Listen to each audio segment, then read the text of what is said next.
ছাত্রদলের ইতিহাস দেশ। রাঙ্গুনিয়ায় শিলক ইউনিয়ন ছাত্রদলের আয়োজনে সংগঠনের 46তম প্রতিষ্ঠা বার্ষিকী উপলক্ষে আলোচনা সভা ও সাংস্কৃতিক অনুষ্ঠান। চট্টগ্রামে রাঙ্গুনিয়া শিলক ইউনিয়ন ছাত্রদলের উদ্যোগে বাংলাদেশ জাতীয়তাবাদী ছাত্রদলের 46তম প্রতিষ্ঠা বার্ষিকী উপলক্ষে আলোচনা সভা ও সাংস্কৃতিক অনুষ্ঠান শুক্রবার ৩রা জানুয়ারি বিকেলে M Shah Alam degree college মাঠ প্রাঙ্গণে অনুষ্ঠিত হয়েছে। শিলক ইউনিয়ন ছাত্রদলের সভাপতি নিশাত শিকদার এর সভাপতিত্বে ও সাধারণ সম্পাদক রাকিবুল হাসান এর সঞ্চালনায় আলোচনা সভায় প্রধান অতিথি ছিলেন রাঙ্গুনিয়া উপজেলা ছাত্রদলের সভাপতি আবু বক্কর। উদ্বোধক ছিলেন চট্টগ্রাম উত্তর জেলা ছাত্রদলের সহসভাপতি জাফর আহমেদ। প্রধান বক্তা ছিলেন রাঙ্গুনিয়া উপজেলা ছাত্রদলের সদস্য সচিব হেলাল আহমেদ। বিশেষ অতিথি ছিলেন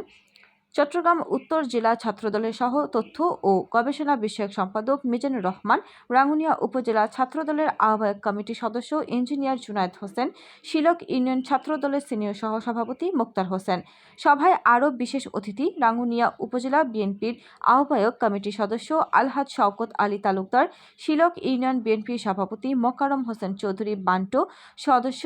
মোতালেব হোসেন বানু, চট্টগ্রাম উত্তর জেলা যুবদলের যুগ্ম আহ্বায়ক মোক্তার হোসেন সুজন, সদস্য আবু বক্কর সিদ্দিক, দক্ষিণ রাঙ্গুনিয়া থানা যুবদলের আহ্বায়ক শাহজাহান শিকদার, রাঙ্গুনিয়া উপজেলা স্বেচ্ছাসেবক দলের সদস্য সচিব আলী নূর তালুকদার মনি, সরবভাটা ইউনিয়ন বিএনপির সিনিয়র সদস্য আক্তার হোসেন মিয়াজি, শিলক যুবদল আহ্বায়ক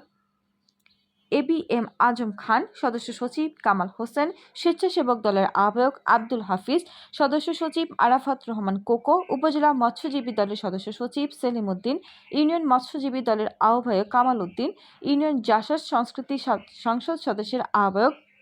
সুকান্ত দে, সদস্য সচিব Mohammad Jitu, M Shah Alam Chowdhury degree college ছাত্রদলের যুগ্ম আহ্বায়ক আলী রাজ তালুকদার, শিলক ইউনিয়ন ছাত্রদলের সহ সভাপতি মোহাম্মদ রাইসুল, সহ সভাপতি নাসির উদ্দিন, সাংগঠনিক সম্পাদক মোহাম্মদ রানা, সদস্য মিনহাজ, কাহিদ তাবিল, তানভীর রাশেদ সহ চট্টগ্রাম উত্তর জেলা ও উপজেলা ইউনিয়ন ও ওয়ার্ড বিএনপির অঙ্গ সহযোগী সংগঠনের নেতাকর্মী উপস্থিত ছিলেন।